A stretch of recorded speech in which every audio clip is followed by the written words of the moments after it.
መረጃዎች በጣም በርካታና በተለይም ደግሞ ከአገዛዙ መንደር ለ3 ቀናት አንቀላፍቶና አድብቶ የቆየው የብልጽግና ዲጂታል ሰራዊት ከብልጽግና ዋና ማዘዣ ጣቢያ የሚላክለትን የተለያዩ መረጃዎችን አከታትሎ ያወጣ ይገኛል።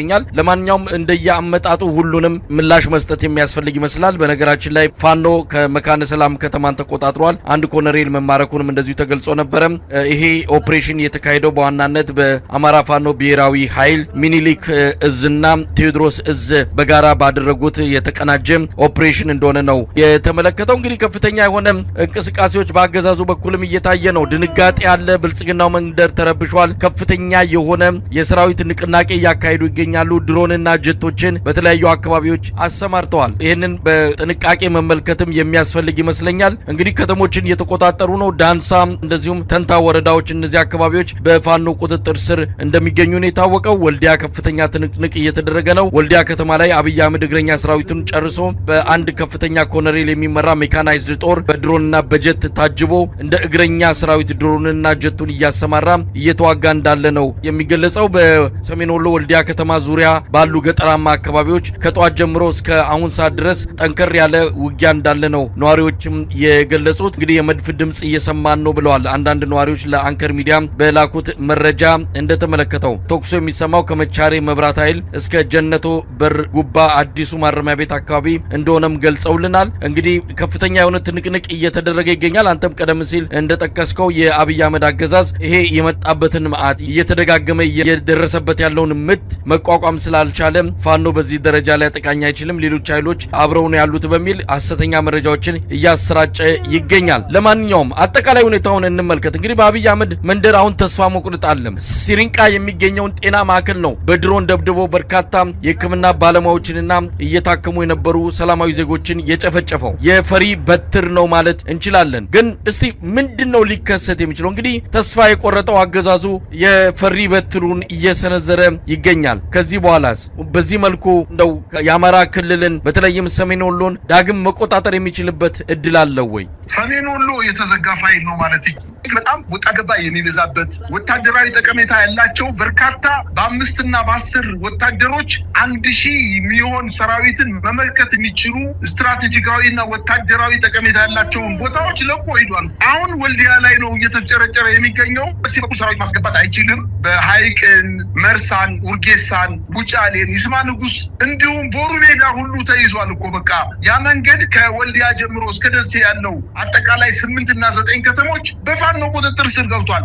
አልፎ ከደሴ ከተማ ምዕራባዊ አቅጣጫ ጎጃም ጫፍ ድረስ መካነ ሰላም ከተማ ተይዞ ወልዲያ ላይ ሚግና እንዲሁም ድሮውን በአንድ ከተማ አቅራቢያ ላይ ድሮውን 10 ጊዜ ያውም እንግዲህ በሲቪሊያን ላይ በመንግስት ተቋም ታካሚዎች የሚወልዱበት ወይንም ነፍሰ ጡሮች የሚወልዱበት ታካሚዎች የሚታከሙበት በሽተኞች የሚያገግሙበት ቦታ ላይ የጤና ጣቢያ ላይ ድሮውን በመጣል ምን ውጤት ነው ሊያመጣ የሚችለው? አሁን ትግሉ እኮ ሰሜን ሸዋ ድረስ እየዘለቀ ነው። እንግዲህ ቅድም የጠቀስኩት ከተሞች ለምሳሌ በጃማ ደጎሎ፣ አጅባር፣ ለገሄዲ፣ መሀል ሳይንት የሚባሉት ዴንሳ ከተማ ዋና ከተማዋ እነዚህ ከተሞች እኮ ለሰሜን ሸዋ የተጠጉ ከተሞች ናቸው። ስለዚህ በአገዛዙ ከመሀል ተቆርጦ እንደቀረ ነው የሚቆጠረው። ነገር ግን መሸነፉን በዋናነት ማረጋገጫ የሚቻለው አንደኛ በውር ድንብስ ድሮን እየተኮሰ ሲቪሊያንን እየገደለ በቀል እየፈጸመ ነው። በሁለተኛ ደረጃ በውጊያው በርካታ ኮሎኔሎች እነሱ ሊክዱት የማይችል በእጃችን ይገኛል።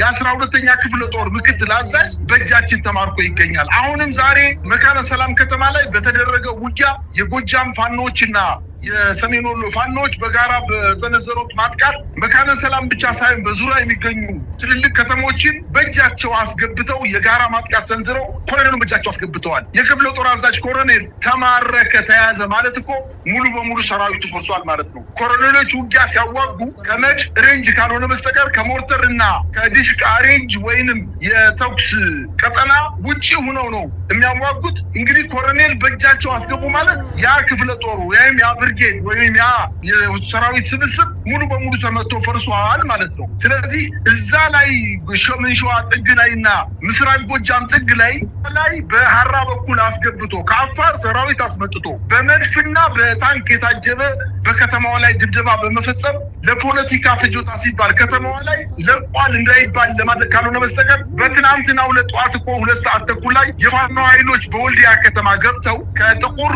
ውሃ ማጥቃት በኋላ ወደ ከተማው ገብተው ጥቃት ሰንዝረው ከተማዋ ላይ በተለያዩ አካባቢዎች በይፋ እንደታዩና ጥርግርግ ብሎ የመከላከያ ሰራዊት የአድማ ብተና ኃይል ወደ ባህራ በኩል አፋር ሄዶ ሸሽቶ እንደነበርና አሁን ግን ከፍተኛ ቁጥር ያለው ሰራዊት የከፍተኛ መድፍ እና ተተኳሾችን እንዲሁም ታንኮችን አጠቃላይ ከባድ መሳሪያዎችን እና ታንከኛ ብርጌዶችን በመያዝ የወልዲያን ከተማ ትልቅ ዋጋ በመክፈል ከተማዋን ለመያዝ ጥረት እየተደረገ ነው። ነገር ግን የፋኖ ኃይሎች ቀድመው ከወልዲያ ከተማ አልፈው በመገኘት ይህን ሰራዊት በተለያየ ቦታ በመቁረጥ በማዳከም ወልዲያ ከተማ ሙሉ በሙሉ መቆጣጠር ባይችሉ እንኳን እነሱ ራሱ የመከላከያ ሰራዊት ወደ ወልዲያ ከተማ ሙሉ በሙሉ በልበ ሙሉ ወደ ከተማዋ መግባት አልቻለም። በዙሪያዋ ከባድ ጦርነት እየተደረገ ነው። በተለይ በሐራ መውጫና በጥቁር ውሃ መውጫ አካባቢ እና እንዲሁም በጎንደር መውጫ አካባቢ በሶስቱም አቅጣጫ ከፍተኛ ጥንቅንቅ እየተደረገ ነው።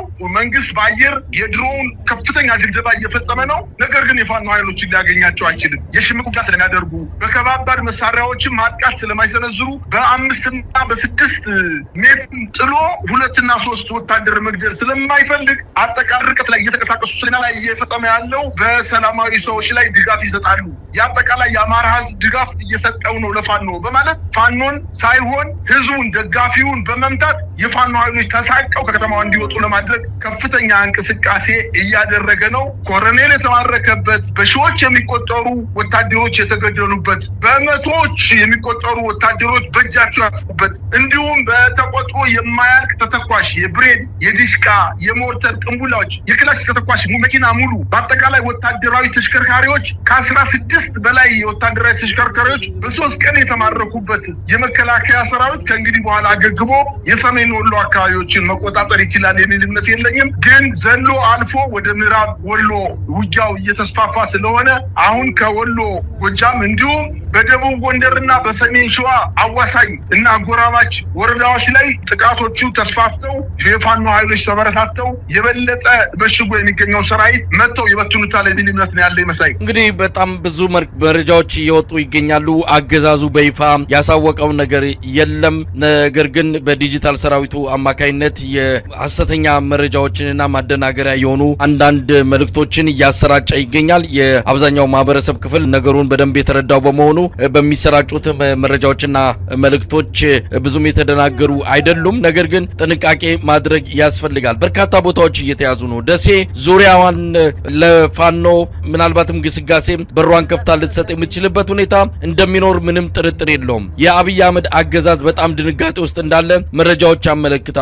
ያልተጣሩ ነገር ግን ተጨማሪ ማጣራቶች የሚፈልጉ አንዳንድ ነገሮችን እየሰማን እንገኛለን። አገዛዙ በጣም ተደናግጧል። የሰራዊቱን አዛዦች ስለ ሁኔታው ስብሰባ ጠርቶ እያነጋገረ እንዳለም ሰምተናል። ስለዚህ ነገሮች ይለዋወጣሉ። በሚቀጥሉት ቀናት ውስጥ በጎጃም በጎንደርና በሸዋ ዳግም የወሎ ተጋድሎ ሲስፋፋ የሚፈጠረውን ነገር በታሪክ ቁጭ ብለን ለመታዘብ እድለኛ የምንሆን ይመስለኛል። ለማንኛውም ማጠቃለያ ምን አለ መሳይ? ሰራዊቱ አጠቃላይ ዩኒፎርም ለብሶ መንቀሳቀስ ስለሰጋ በሰሜን ወሎ እና በተለይ በደቡብ ወሎ አካባቢ የተመታው ሰራዊት ልብሱን እያወለቀ ክላሽ እየሰጠ የመከላከያ ልብሱን አውልቆ ክላሹን በመስጠት የሲቪል ልብስ በመልበስ ከአካባቢው መጥፋት ነው የሚፈልገው። በርካታ አሁን ዛሬ እንኳን የአንድ ኮር የምስራቅ አማራ ኮር አንድ በሚንቀሳቀስበት አካባቢ የደቡብ ወሎ አካባቢ በርካታ ስናይፐሮችና 6 ክላሾች ለገበሬ የተሰጡ ነው የተገኘው። መጣው አስረክበዋል። እነዚህ የመከላከያ ሰራዊት አባላት የያዙትን መሳሪያ ዩኒፎርማቸውን አውልቀው ወደ ቤተሰቦቻቸው መሄድ ነው የሚፈልጉት። አለዚያም ደግሞ ከበባ ከተፈጸመባቸው ለፋኖ ኃይሎች እጃቸውን መስጠት ነው የሚፈልጉት። አጠቃላይ ስርዓቱ በተለይ የመከላከያ ሰራዊቱ እጅግ በጣም ተረብሿል። እንግዲህ ምክንያቱ ምንጩ ምን እንደሆነ ለኛ ለሰሚዎቹ ግራ ነው ያጋባው። ምክንያቱም በላይ ነው አዳዲስ መረጃዎች እየመጡ የሚገኙት። እንግዲህ ደቡብ ወሎ ላይ ጥቃት ተፈጸመ፣ ቦሩ ሜዳ ላይ ከፍተኛ ውጊያ ተደርጎ የቦሩ ሜዳ ከተማ የፋኖ ኃይሎች ተቆጣጠሩ ተብሎ በትናንትናው ዕለት ተዘግቦ በጣም ከፍተኛ ርቀት